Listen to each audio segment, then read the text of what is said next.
అందరికీ నమస్కారం. నేను పులివెందుల వాసిని. వైఎస్ఆర్ కాంగ్రెస్ పార్టీకి మద్దతుగా పోయిన జెడ్పీటీసీ ఎలక్షన్లకు వైఎస్ఆర్సీపీకి ఫేవర్గా, టీడీపీకి వ్యతిరేకంగా పనిచేశానని తుమ్మలపల్లెకు చెందిన విశ్వనాథ రెడ్డి గారు నా మీద ఈరోజు దాడి చేయడం జరిగింది. ఈ దాడి ఎందుకు జరిగిందంటే, ఆయన నాకు 2 రోజుల కిందటి నుంచి నాకు ఫోన్లు చేసి బెదిరింపులు చేయడం కూడా జరిగింది. దానికి కావాల్సిన సాక్ష్యాలు ఫోన్ కాన్ఫరెన్స్లు అవన్నీ ఉన్నాయి.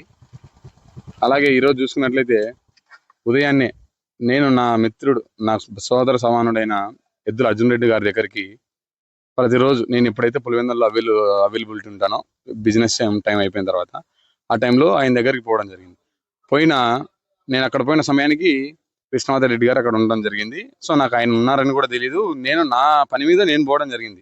నార్మల్గా కూర్చొని మాట నా పొద్దున ఉదయం ఫోన్ చేసి మా అర్జున్ రెడ్డి గారు ఫోన్ చేశారండి అని చెప్తే మా ఆయన పోవడం జరిగింది.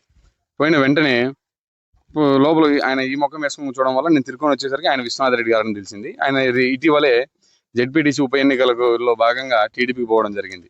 మరి ఆయన ఎవరిని మెప్పు పొందడానికి నా మీద దాడి చేసినాడో నాకు తెలియదు. కానీ పోయి కూర్చుంటే ఇట్లా నువ్వు వైఎస్ఆర్సీపీకి ఫేవర్గా ఉండవు, టీడీపీని వ్యతిరేకిస్తున్నావు అని చెప్పి నన్ను మాట్లాడడం జరిగితే నేను చెప్పడం జరిగింది, నేను పులివెందుల్లో ఉన్నంతకాలం, నా ఊపిరి ఉన్నంతకాలం వైఎస్ఆర్ కాంగ్రెస్ పార్టీకి ఫేవర్గానే చేస్తా, జగన్మోహన్ రెడ్డి గారికి మద్దతుగా చేస్తా, అవినాష్ రెడ్డి గారికి మద్దతుగానే ఉంటా, నా ఊపిరి వాళ్ళ కుటుంబానికి అంకితం అని చెప్పినాక ఆయనకు నచ్చక నా మీద తిరిగి వెంటనే అక్కడ ఉన్న ఫ్యాన్లకు సంబంధించిన రాడ్లతో నా మీద తలకు